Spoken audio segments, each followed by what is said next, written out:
नमस्कार दोस्तों, आप लोग देख रहे हैं अपना यूट्यूब चैनल स्टेटन।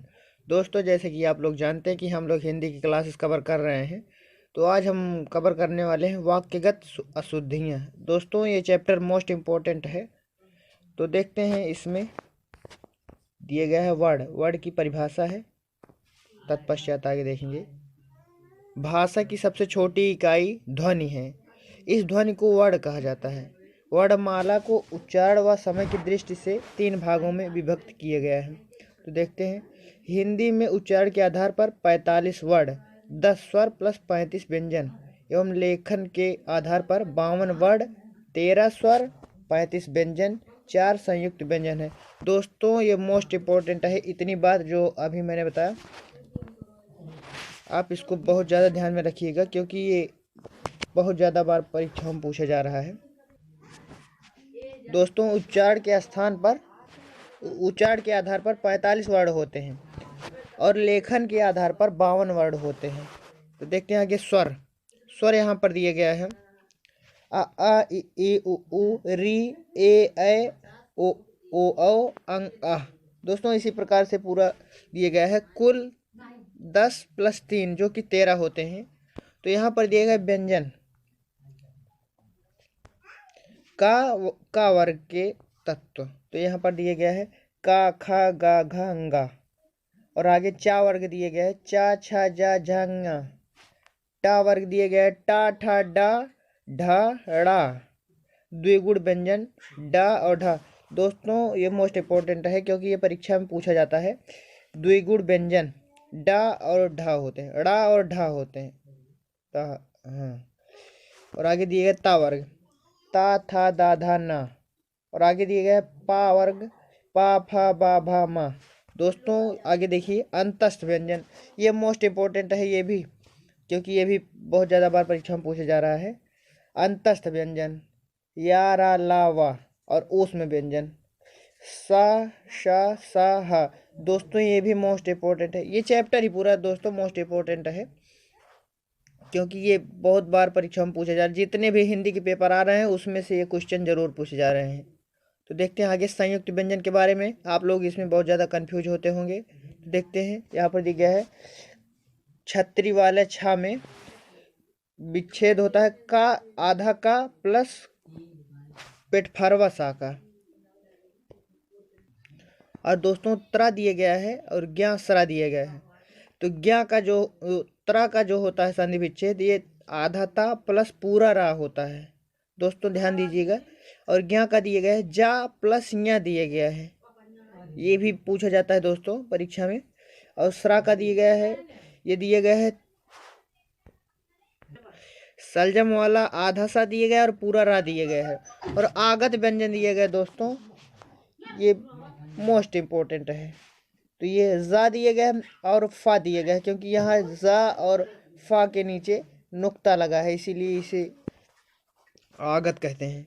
तो आगे दिए गया है वर्णमाला एवं सूक्ष्म परिप्रेक्ष्य में इस प्रकार दृष्टव्य है। देखते हैं आगे। स्वर वर्गीकरण दिया गया है। ह्रस्व, दीर्घ, प्लुप्त स्वर। ये स्वर 3 प्रकार के होते हैं। आगे दिया गया है आ, ई, उ, री। दोस्तों, ये ह्रस्व स्वर है। और दीर्घ स्वर आ, बड़ा आ, बड़ी ई, बड़ा उ, ए, ऐ, ओ, औ। दोस्तों, जिसे बोलने में ज़्यादा समय लगता है उसे दीर्घ स्वर कहते हैं, और ह्रस्व स्वर उसे कहते हैं जिसे बोलने में कम समय लगे।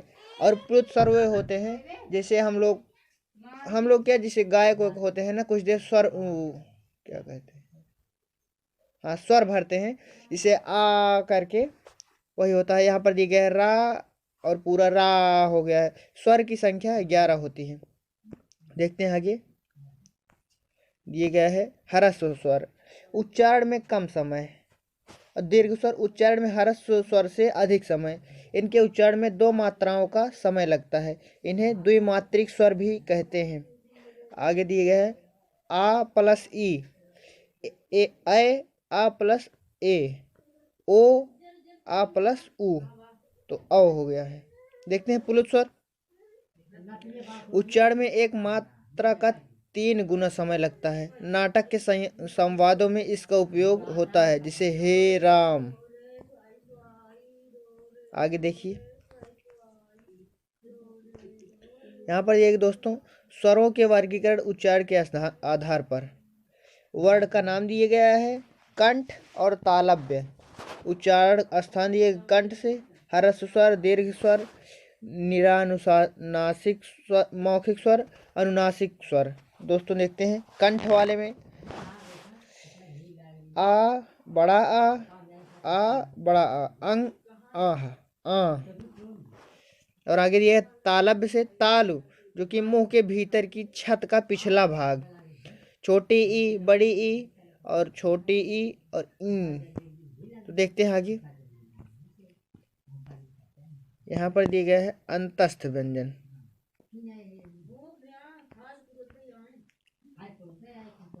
अंतस्थ व्यंजन का उच्चारण, इनका उच्चारण जीभ, तालु, दांत और ओंठों के परस्पर सटने से होता है, किंतु पूर्ण स्पर्श नहीं होता है। इनकी संख्या 4 होती है, से या, रा, ला, वा। इन्हें अर्ध स्वर भी कहते हैं। दोस्तों ये या, रा, ला, वा बहुत ज़्यादा महत्वपूर्ण है, क्योंकि ये बहुत ज़्यादा परीक्षा में पूछा जाता है और परीक्षा में क्वेश्चन घुमा के पूछा जाता है। आगे दिया गया है ऊष्म व्यंजन, ऐसे व्यंजन जिन्हें उच्चारित करते समय मुंह से गर्मी निकलती है। आप उच्चारित करके देखिए, शा, शा, सा, हा। तो दिए गए यहाँ पर जिनके उच्चारण में वायु घर्षण करती हुई बाहर निकलती है, उन्हें ऊष्म व्यंजन कहते हैं। आगे दिए गए है संयुक्त व्यंजन। संयुक्त व्यंजन वैसे आप लोगों को पता होगा कि 2 वर्णों के मेल से बने रहते हैं। छतरी वाले छा का दिए गया है आधा का प्लस पेटफारवा सा। तरा दिए गया है आधा ता प्लस रा। ज्ञा का दिए गया है आधा जा प्लस ज्ञा। और सरा का दिए गया है सलजम वाला सा आधा सा प्लस रा। आगे देखते हैं दोस्तों, आगे दिए गया है व्यंजन के भेद। दोस्तों यहाँ पर दिया गया अल्प प्राण, महाप्राण। ऐसे स्वर जिन्हें बोलने में कम समय लगता है उन्हें अल्प प्राण कहते हैं, और जिन्हें बोलने में ज़्यादा समय लगता है उन्हें महाप्राण कहते हैं। दोस्तों ये अल्प प्राण 3 स्थान पे आते हैं, जैसे का वर्ग में और चा वर्ग में। पूरे जितने भी वर्ग होते हैं उसमें प्रथम स्थान पर, तीसरे स्थान पे और 5वें स्थान पे होते हैं। जैसे का अल्प प्राण है, खा महाप्राण है, गा अल्प प्राण है, घा महाप्राण है और अंगा जो है अल्प प्राण है। उसी प्रकार दिया गया है आगे अल्प प्राण, का, खा, गा, घा, अंगा, का, गा, अंगा, चा, ञा, टा, डा, डा, ता, दा, ना, पा, भा, भा, या, रा। इनको उच्चारण में कम श्रम करना पड़ता है। प्रत्येक वर्ण का प्रथम, तृतीय और 5वां तथा अंतस्थ वर्ण अल्पप्राण होता है। देखते हैं दोस्तों महाप्राण जिनके उच्चारण में हकार जैसी ध्वनि रहती है, वर्ण का द्वितीय, चतुर्थ तथा ऊष्म वर्ण महाप्राण व्यंजन कहा जाता है। देखते हैं सा, धा, छा, झा, ढा, था, धा, फा, भा, सा, शा, सा, हा। दोस्तों ऊष्म व्यंजन भी दिए गए हैं महाप्राण में, ध्यान दीजिएगा। देखते हैं आगे, जो कि मोस्ट इम्पोर्टेंट होने वाला है आज के लिए। यहाँ पर दिया गया है व्यंजनों का वर्गीकरण उच्चारण स्थान के आधार पर, एक परिप्रेक्ष्य। वर्ण नाम दिए गया है, उच्चारण स्थान दिए गए हैं, अघोष अल्प प्राण दिए गए हैं, अघोष महाप्राण दिए गए हैं, सघोष अल्प प्राण, सघोष महाप्राण, सघोष अल्प प्राण नासिक के दिए गए हैं। देखते हैं दोस्तों कंठ से कितनी ध्वनियाँ बोली जाती हैं। यहाँ पर दिए गए हैं कंठ से का, खा, गा, घा, अंगा, ये सभी कंठ से बोले जाते हैं। और तालु से बोले जाते हैं। तालु जो दिए गया है मुंह के भीतर की छत का पिछला भाग, चा, छा, जा, झा, ञा। तो दोस्तों ये तालव्य या तालु वाले हैं। और मूर्धा दिया गया है टा, ठा, डा, ढा, ढा, अड़ा। और मूर्धन्य दिए गया है टा, ठा, डा, ढा, ड़ा और ड़ा। दंत दिए गया है ऊपरी दांतों के निकट से, जैसे ता, था, दा, धा, ना। और ओष्ठ दिए गए दोनों ओठों से, पा, फा, बा भा मा। और तालव्य से दिए गया है ताल से, मुंह के भीतर की छत का अगला भाग।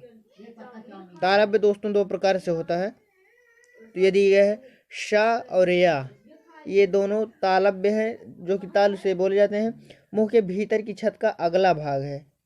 और देखते हैं दंत से, तो यहाँ पर दिया गया है शा रा ला, ये दोनों वर्त से होते हैं। यहाँ पर दिया गया दंतोष्ठ, जिसमें दांत और ओठ दोनों मिलकर किसी शब्द को उच्चारित करते हैं, जिसे वा। और आगे दिए गए हैं मूर्धन्य, मूर्धा से जो बोले जाते हैं। भीतर की छत का अगला भाग शा। और स्वर यंत्री जिसे कहते हैं वो दिए गए कंठ के भीतर की स्थिति, जिसमें हा आता है, हा, जिसमें आप जीभ कहीं नहीं टच हो रही है, ना ही दांत कहीं टच हो रहा है, तो सीधे कंठ से हवा आ रही है, इसीलिए इसे कंठ ध्वनि कहते हैं, हा। उच्छिप्त दिए गए जिनके उच्चारण में जीभ ऊपर उठकर झटके के साथ नीचे को आए, जिसे डा ढा। दोस्तों देखते हैं आगे। दोस्तों आज के लिए बस इतना ही, मिलते हैं नेक्स्ट वीडियो में, तब तक के लिए धन्यवाद।